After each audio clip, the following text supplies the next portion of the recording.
Larry Nassar became in my life somewhere around 1992 or 93. I was a gymnast, and he was often helping out at times when a gymnast was injured. He was always around. The first time I met him was due to lower back pain. Larry was immediately friendly, a wolf in sheep's clothing. He would spend time talking to my mom as she worked at the front desk. When I was 11 or 12, Larry molested me for the first time. It was in a back room at Great Lakes Gymnastics Club.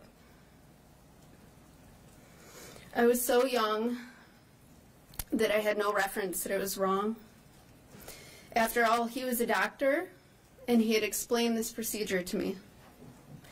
He told me that he had spoken with my mother, and we all know that that was a lie. In hindsight, what he did made me feel so uncomfortable, but he was a doctor, and everybody said that he was great, so I convinced myself it was okay for years and years and years because of that. I had this concern that I hid and pushed way down because I didn't want it to be something wrong. And it was the wrongest thing possible. Larry and his wife Stephanie took me under their wing for the next few years. They befriended my parents. They took me to Take Your Daughter to Work Day at MSU Sports and Medicine. They got married, and my family and I attended the wedding. I was treated by Larry at gymnastics or at MSU Sports and Medicine. He lived right down the road from me, and when I became high school sports, I realized that he was working there too. He seemed to be in every facet of my life. When I bought my first car, he asked me to drive over it and show it to him. He advised me on what to do with my life, and I took that advice in consideration for college. I babysat his oldest daughter. All of those things assisted in convincing me that nothing was wrong with those procedures that an MSU USA gymnastics doctor was doing on me. Even the times when he treated me at his house with this so-called treatment.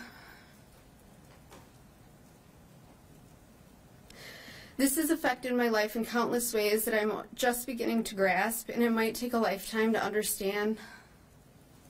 I was treated for stomach ulcers at a young age that were said to have been brought on by stress. I had suicidal thoughts. Relationships in my life has been deeply strained.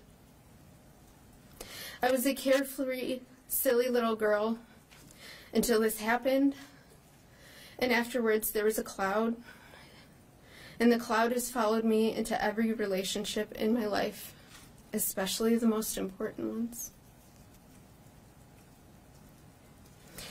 I will also never forget the day last year, well, in 2016, when I heard the story in the news.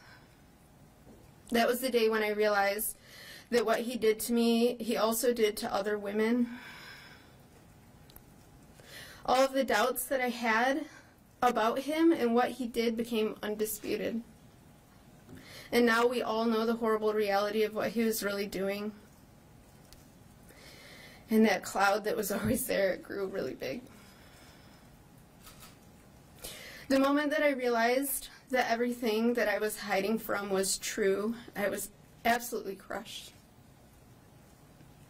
I was crushed, and I was feeling stupid for not realizing it for all that time, and for allowing this to go on for so long and affect other people without telling somebody. My first thought was that I could have stopped this a long time ago had I only spoken up. But I've come to realize that those thoughts, my coaches at Great Lakes and Twistars and the staff at MSU and MSU Sports and Medicine weren't going to hear me had I spoken up anyhow.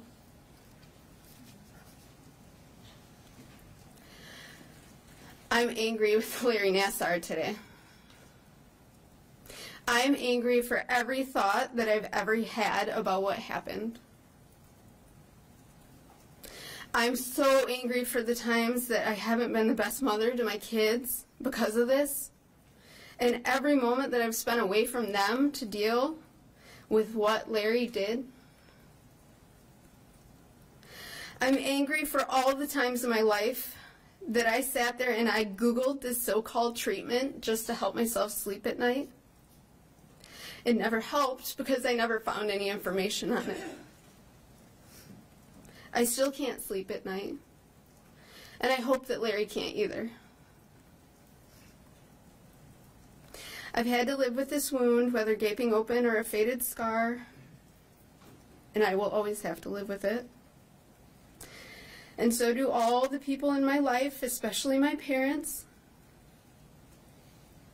I hope that the time that was taken away from me and each one of these women are also taken away from Larry Nassar. I hope that he never sees another child as long as he lives. The facade that he was able to put on for all of those years was so deceiving that he should never have the chance to see the light of day.